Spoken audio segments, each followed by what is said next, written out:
I read a book. Can I have a medal, please? I wasn't planning to read this book. Well, that's a lie. I was planning to read this book, just not quite yet, because as you can probably see behind me, I have a lot of books to get through, many of which are recent purchases. But I did get to it. I don't really know what to say about it. I know that's not conducive to a review. And if you're watching this on YouTube, it'll be the first review of a new series of reviews. But I don't know what to say about it. The only time I've been lost for words as much as this is probably when I read Stephen King's Elevation. And I didn't know what that was, and I still, to this day, don't know what that was. But that was because it was shit and confusing. This is not shit and confusing. It's merely... I don't really know, actually. There is a boarding school, posh academy type dealie in America somewhere. Don't know, don't care, who cares? And something happened the previous year, which has meant that it's very uncomfortable for the main characters to go back. And on the very first day,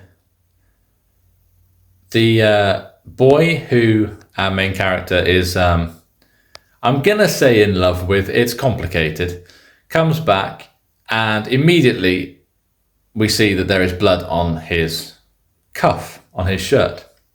And it's not all that old, it looks quite fresh. And then the police come and they take him away to talk to him and all these different things.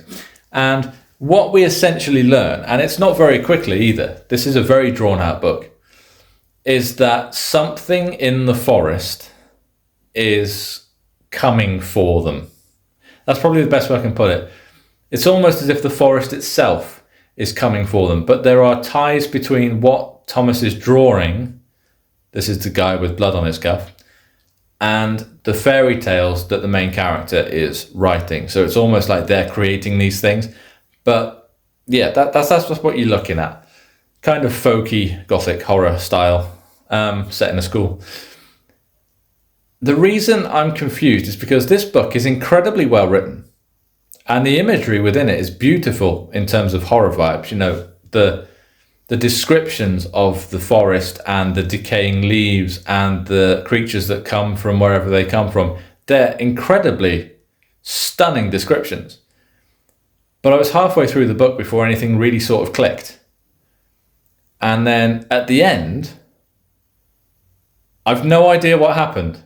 I'm probably just scanning over it in my brain. But yeah, I've no idea what happened.